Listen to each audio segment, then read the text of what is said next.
차가운 철문이 천천히 열리며 무겁게 울리는 소리. 그 소리와 함께 낡은 붓이 캠퍼스 위를 미끄러진다. 한 남자가 같은 여인의 얼굴을 수백 번째 그리고 있다. 한 사람의 삶이 무너져 내린 뒤에도 여전히 살아 숨쉬는 것이 있다면 그것은 사랑일 것입니다. 어떤 사람은 그 사랑을 그림으로 새겨 넣었고 그 그림은 기적처럼 잃어버린 가족을 다시 만나게 했습니다. 2019년 가을, 한 화가가 봉사활동으로 들어선 교도소에서 마주한 것은 차가운 철창과 절망에 찬 눈빛들이었습니다. 하지만 그곳에서 그녀는 세상에서 가장 따뜻한 그림을 발견하게 됩니다. 누군가를 끝없이 그리워하는 마음이 만들어낸 기적 같은 이야기가 지금 시작됩니다. 안녕하세요. 저는 수연입니다. 미국에서 활동하는 화가죠. 사실 그날까지만 해도 제가 이런 이야기를 하게 될 줄은 꿈에도 생각하지 못했습니다. 2019년 10월, 저는 봉사활동으로 텍사스 주립교도소에서 미술 수업을 가르치게 되었습니다. 솔직히 처음엔 두려웠어요. 범죄자들과 마주 앉아 그림을 가르친다는 것이 쉬운 일은 아니었거든요. 교도소 정문을 통과할 때의 그 무거운 철문 소리, 지금도 생생히 기억납니다. 복도를 걸어가며 마주친 차가운 시선들. 그들 대부분은 저를 경계하는 눈빛으로 바라봤어요. 미술실에 들어서자 15명 정도의 재소자들이 앉아 있었습니다. 저는 떨리는 마음으로 자기소개를 했습니다. 안녕하세요. 앞으로 여러분과 함께 그림을 그릴 수연입니다. 그림은 우리 마음속 깊은 곳의 이야기를 꺼내는 창문 같은 존재예요. 대부분 무표정했지만 한 사람만은 달랐습니다. 교실 맨 뒤 구석에 앉은 중년 남성이었어요. 그는 이미 붓을 들고 무언가를 그리고 있었습니다. 다른 사람들이 저를 쳐다볼 때도 그는 오직 자신의 캔버스에만 집중하고 있었어요. 첫 수업에서 저는 간단한 정물화를 그려보자고 제안했습니다. 그런데 그 남자는 정물화는 거들떠보지도 않고 계속해서 여인의 얼굴을 그리고 있었습니다. 호기심이 생겨 조심스럽게 그의 옆으로 다가가 봤어요. 그가 그리고 있는 것은 정말 아름다운 여인의 초상화였습니다. 곱게 웨이브진 머리카락, 따뜻한 미소, 그리고 무엇보다 사랑스러운 눈빛이 담긴 얼굴이었어요. 정말 아름다운 그림이네요.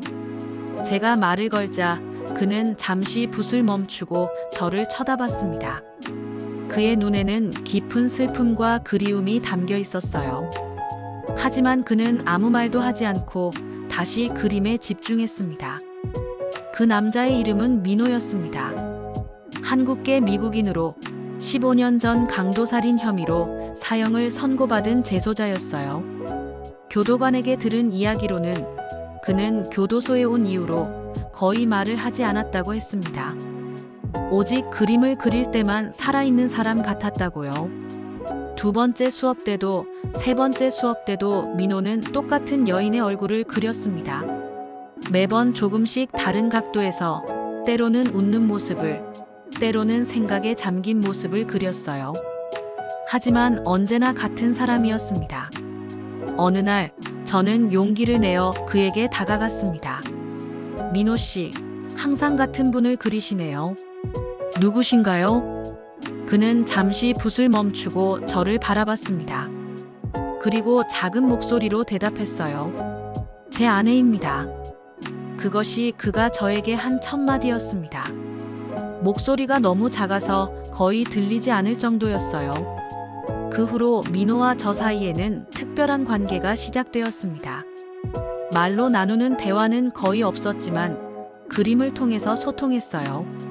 저는 그의 그림을 보며 색감이나 명암에 대한 조언을 해주었고 그는 묵묵히 제 조언을 받아들여 더욱 아름다운 그림을 완성해 나갔습니다. 민호의 그림 실력은 정말 놀라웠어요. 전문적인 미술 교육을 받은 적이 없다고 했는데도 그의 붓끝에서는 마치 살아 숨쉬는 것 같은 생명력이 느껴졌습니다. 민호 씨, 언제부터 그림을 그리기 시작하셨어요? 교도소에 온 후부터요. 처음엔 아무것도 할 수 없었어요. 미치겠더라고요. 그런데 어느 날 다른 재소자가 연필로 그림을 그리는 걸 봤는데 그때 생각했어요. 나도 아내를 그려보고 싶다고. 그럼 15년 동안 계속 아내분만 그려오신 건가요? 네. 매일매일 그렸어요. 그래야 아내 얼굴을 잊지 않을 수 있거든요. 그의 말을 들으니 가슴이 먹먹해졌습니다. 15년이라는 세월 동안 오직 그리움만으로 살아온 한 남자. 그의 사랑이 얼마나 깊고 진실한지 느낄 수 있었어요. 어느 날 민호가 특별히 정성을 들여 그린 그림을 보여줬습니다. 그날따라 그 여인의 미소가 더욱 따뜻하고 자애로워 보였어요. 오늘이 아내 생일이거든요. 만약 살아있다면 54살이 되었을 거예요. 만약 살아있다면. 그 말이 저를 멈칫하게 했습니다. 제가 감옥에 온 지 3년 후에 암으로 세상을 떠났어요. 마지막 면회 때 저에게 용서한다고 말해주셨어요. 그제야 알 수 있었습니다. 그가 왜 그토록 애절하게 아내의 얼굴을 그려왔는지를. 그것은 단순한 그리움이 아니라 용서받지 못한 죄책감과 사랑이 뒤섞인 복잡한 감정이었어요. 그날 밤 저는 집에 돌아와서도 계속 민호의 그림이 머릿속을 맴돌았습니다. 그 여인의 얼굴이 계속 낯익게 느껴졌거든요. 잠들기 전 문득 오래된 사진첩을 꺼내보고 싶어졌습니다. 서랍 깊숙이 넣어둔 낡은 사진첩을 꺼냈어요. 그 안에는 어릴 적 추억들과 함께 돌아가신 어머니의 사진들이 들어있었습니다. 사진을 한 장씩 넘기다가 갑자기 손이 멈춰섰습니다. 그곳에는 젊은 시절 어머니의 사진이 있었는데 그 미소가, 그 눈빛이 민호가 그린 여인과 똑같았습니다. 심장이 뛰기 시작했어요. 설마 그럴 리가. 하지만 아무리 봐도 닮았습니다. 곱게 웨이브진 머리카락, 따뜻한 미소, 그리고 무엇보다 그 사랑스러운 눈빛까지. 그때 갑자기 어머니가 생전에 하셨던 말씀이 떠올랐습니다. 수연아, 엄마한테는 말 못한 비밀이 하나 있단다. 언젠가는 내게 말해야 할 텐데. 그 말씀을 하실 때의 어머니 표정이 유난히 슬퍼 보였던 기억이 났어요. 그런데 어머니는 그 비밀을 말씀해 주시기 전에 갑작스럽게 세상을 떠나셨죠. 새벽까지 잠을 이루지 못하고 사진을 들여다봤습니다. 그리고 한 가지 결심을 했어요. 내일 민호에게 이 사진을 보여주자고요. 다음 날 아침, 저는 어머니의 젊은 시절 사진 한 장을 가방에 넣고 교도소로 향했습니다. 가슴이 두근거렸어요. 그날 미술 수업 시간, 저는 평상시보다 더 떨리는 마음으로 민호에게 다가갔습니다. 민호 씨, 잠깐 이것 좀 봐주실 수 있을까요? 저는 조심스럽게 어머니의 사진을 꺼냈습니다. 젊은 시절 어머니가 환하게 웃고 있는 사진이었어요. 민호가 사진을 보는 순간 그의 손에서 붓이 떨어졌습니다. 눈이 커지더니 온몸이 떨리기 시작했어요. 그리고 그의 눈에서 눈물이 주르르 흘러내렸습니다. 이게 어떻게? 그는 떨리는 손으로 사진을 받아들었습니다. 미영이. 그가 작은 목소리로 중얼거렸을 때 저는 온몸에 소름이 돋았습니다. 미영. 그것은 제 어머니의 이름이었거든요. 민호 씨, 혹시 제 어머니를 아세요? 어머니라고요? 당신이 혹시. 민호는 믿을 수 없다는 표정으로 저를 바라봤습니다. 혹시 수연인가요? 그 순간 저는 온 세상이 무너지는 것 같았습니다. 어떻게 그가 제 이름을 알고 있을까요? 네, 저는 수연입니다. 그런데 어떻게? 수연이, 우리 수연이.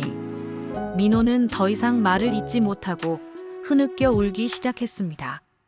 15년 동안 쌓아둔 모든 감정이 한꺼번에 터져 나오는 것 같았어요. 민호 씨, 설명해 주세요. 저와 어머니를 어떻게 아시는 거예요? 한참을 울던 민호가 고개를 들었습니다. 그의 얼굴은 눈물로 범벅이 되어 있었어요. 수연아, 나는 너의 아버지야. 그 말을 듣는 순간 저는 어지러워서 거의 쓰러질 뻔했습니다. 수연아, 너를 임신했을 때 미영이는 나에게서 도망쳤어. 내가 범죄에 연루되어 있다는 걸 알았거든. 그때 나는 마약 거래에 손을 대고 있었고 결국 살인까지 저지르게 되었지.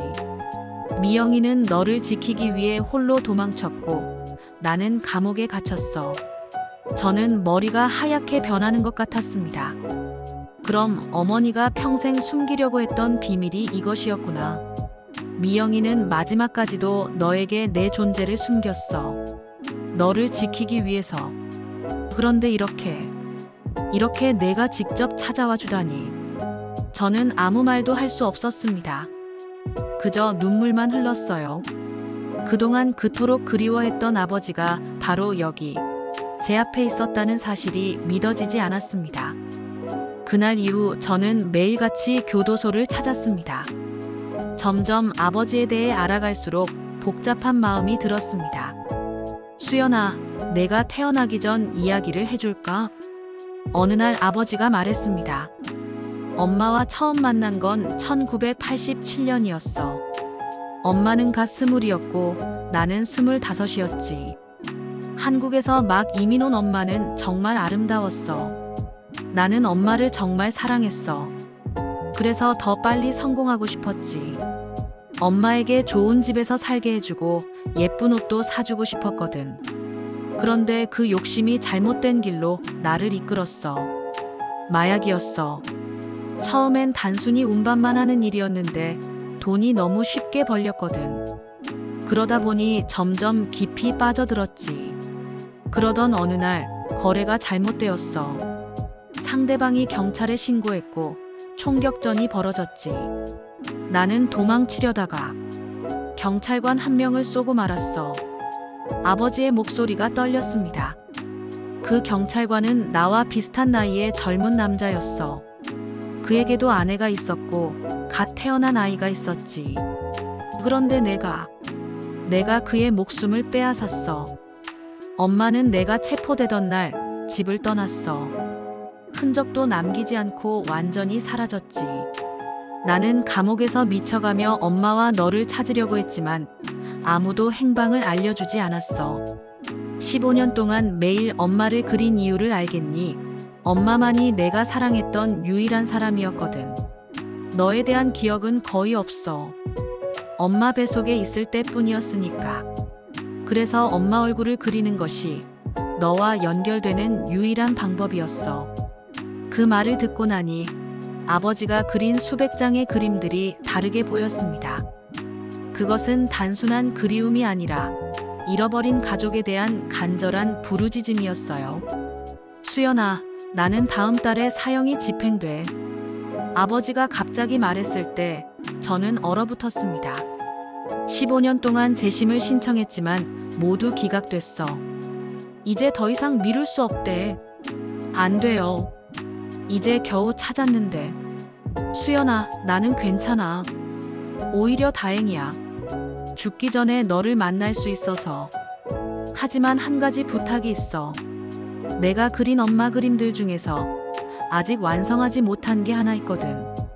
그걸 내가 완성해 줄 수 있을까? 아버지의 사형 집행일이 2주 앞으로 다가왔을 때 교도관이 저를 불렀습니다. 아버지가 제게 전할 것이 있다며 그의 개인 물품들을 정리하는 걸 도와달라고 했어요.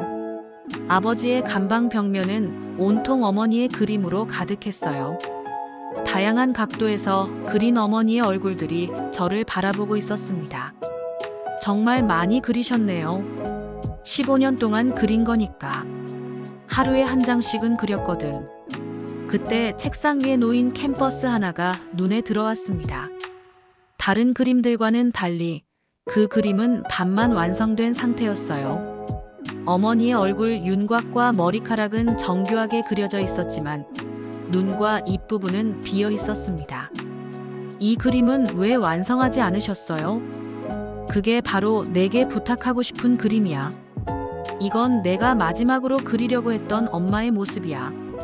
너를 낳던 날에 엄마 얼굴을 그리려고 했는데 도저히 완성할 수가 없었어. 그날의 엄마가 어떤 표정이었는지 모르겠거든. 나는 그때 감옥에 있었으니까. 너를 낳을 때 엄마가 웃었는지 울었는지 어떤 마음이었는지 상상만으로는 그릴 수 없었어. 수연아, 내가 엄마에 대해 기억하는 것들을 바탕으로 이 그림을 완성해 줄 수 있을까? 엄마가 너를 보며 지었을 법한 표정으로 말이야. 저는 그 미완성된 초상화를 바라보며 가슴이 먹먹해졌습니다. 15년 동안 아버지가 완성하지 못한 그림. 그것은 단순한 그림이 아니라 아버지의 마지막 소원이었어요. 네, 완성해 드릴게요. 사형 집행 하루 전날, 아버지는 저에게 마지막 편지를 썼습니다. 수연아, 내가 이 편지를 읽을 때면 나는 이미 이 세상에 없을 거야. 하지만 슬퍼하지 마. 나는 오히려 평안해. 죽기 전에 너를 만날 수 있었고, 내가 이렇게 훌륭하게 자란 걸 확인할 수 있었거든. 수연아, 너는 죄인의 딸이 아니야. 너는 사랑받기 위해 태어난 소중한 존재야. 그걸 잊지 마. 사랑한다, 우리 딸. 아버지가 세상을 떠난 후 저는 한동안 아무것도 할 수 없었습니다. 하지만 아버지가 남긴 미완성 초상화 앞에 앉을 때마다 저는 용기를 얻을 수 있었습니다. 아버지의 붓질을 따라가며 저는 어머니의 얼굴을 완성해 나갔습니다. 어머니가 저를 처음 품에 안았을 때의 표정을 상상하며 한 획 한 획 정성스럽게 그렸어요. 어머니의 눈을 그릴 때는 특히 신중했습니다. 그 눈에는 새 생명에 대한 사랑과 기쁨, 그리고 앞으로의 삶에 대한 다짐이 담겨 있어야 했거든요. 일주일에 걸쳐서 조금씩 완성해 나간 그 초상화는 제가 지금까지 그린 어떤 그림보다도 아름다웠습니다. 아버지의 기법과 제 감정이 어우러져 마치 어머니가 정말로 살아 숨쉬는 것 같았어요. 그림을 완성한 후 저는 교도소를 다시 찾았습니다. 아버지가 계셨던 그 미술실에서 완성된 초상화를 들고 조용히 앉아 있었어요. 아버지, 완성했어요. 그날 이후 저는 새로운 다짐을 했습니다. 아버지가 남긴 다른 그림들과 함께 이 완성된 초상화를 많은 사람들에게 보여주기로 했어요. 사랑의 힘이 얼마나 위대한지, 그리고 가족의 끈이 얼마나 강한지를 알려주고 싶었습니다. 미술관에서 전시회를 열었을 때 많은 사람들이 찾아왔습니다. 특히 연세 드신 분들이 그림을 보며 눈물을 흘리셨어요. 한 할머니가 제게 말씀하셨습니다. 이 그림을 보니 우리 딸이 처음 태어났을 때가 생각나네요. 그때의 기쁨과 사랑을 이렇게 아름답게 표현할 수 있구나. 그 말을 들으며 저는 깨달았습니다. 아버지의 그림은 단순히 개인적인 그리움이 아니라 모든 부모의 마음을 대변하는 작품이었구나. 아버지는 죄인이었지만 동시에 누군가를 사랑했던 한 사람이기도 했습니다. 그의 사랑은 비록 늦게 전해졌지만 결국 저에게 도달했어요. 지금 제 작업실 벽에는 아버지가 그린 어머니의 초상화들이 걸려 있습니다. 그리고 그 가운데에는 우리가 함께 완성한 마지막 작품이 자리하고 있어요. 매일 아침 그 그림들을 보면서 저는 새로운 하루를 시작합니다. 아버지와 어머니가 제게 물려준 것은 재산이나 명예가 아니라 사랑이었어요. 요즘 저는 교도소 미술 프로그램을 정기적으로 진행하고 있습니다. 아버지처럼 죄를 지었지만 여전히 누군가를 사랑하는 마음을 가진 사람들을 만나요. 그림은 정말 신기한 힘을 가지고 있어요. 말로는 표현할 수 없는 감정들을 붓끝 하나로 전할 수 있거든요. 아버지가 15년 동안 그린 어머니의 얼굴들은 결국 저에게 돌아왔습니다. 어떤 사람들은 묻습니다. 범죄자인 아버지를 용서할 수 있냐고요? 솔직히 말씀드리면 아직도 복잡한 마음입니다. 아버지가 저지른 죄는 분명히 무겁고 그로 인해 상처받은 사람들이 있어요. 때로는 분노가 밀려오기도 합니다. 왜 어머니를 혼자 두고 그런 길을 택했는지, 왜 저를 아버지 없는 아이로 만들었는지 원망스러울 때가 있거든요. 하지만 동시에 15년 동안 매일 어머니를 그리며 그리워했던 그 마음을 생각하면 가슴이 아파요. 그분도 결국 사랑하는 사람을 잃고 죄책감에 시달리며 살아온 또 다른 피해자였을지도 모르니까요. 하지만 저는 한 가지 확신합니다. 사람은 죄인이 될 수 있지만 사랑만큼은 죄가 될 수 없다는 것을요. 아버지의 사랑은 진실했고 그 사랑이 저를 여기까지 이끌어 주었습니다. 지난달에는 아버지가 살해한 경찰관의 가족을 만났습니다. 처음에는 두려웠어요. 하지만 그분들은 저를 따뜻하게 맞아주셨습니다.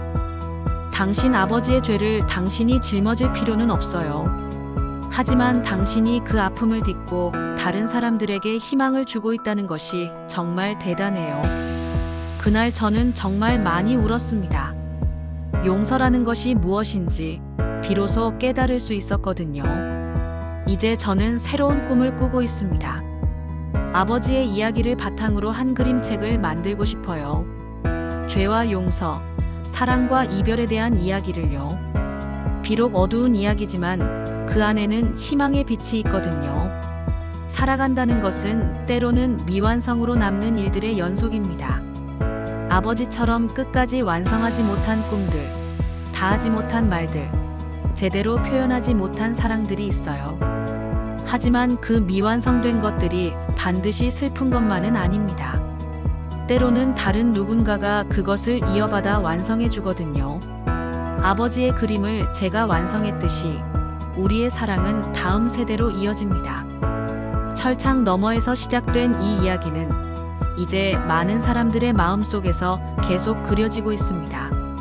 아버지는 비록 이 세상에 없지만 그가 남긴 사랑은 여전히 살아 숨쉬고 있어요. 그리고 저는 믿습니다. 언젠가 저 하늘에서 아버지와 어머니가 다시 만날 수 있을 거라고요.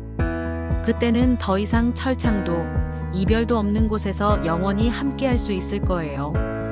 오늘도 저는 붓을 듭니다. 아버지가 저에게 물려준 그 사랑을 캔버스 위에 새겨 넣으며 살아가고 있습니다. 사랑은 시간과 공간을 뛰어넘어 흐릅니다. 비록 늦게 전해졌어도, 비록 아픔이 함께였어도 진실한 사랑은 결국 우리를 찾아옵니다. 15년이라는 세월 동안 철창에 갇혀있던 한 아버지의 그리움이 결국 딸에게 닿았듯이 말입니다. 그리고 그 사랑은 멈추지 않습니다. 수연이 아버지의 미완성 그림을 완성했듯이 우리가 받은 사랑은 다시 누군가에게 전해집니다. 때로는 상처와 아픔을 통해서라도 사랑의 본질은 변하지 않습니다. 가족이란 혈연이나 시간이 아니라 마음으로 이어지는 것이 아닐까요? 비록 늦었지만 서로를 찾은 아버지와 딸처럼 우리 모두의 마음속에는 누군가를 향한 그런 사랑이 흐르고 있습니다.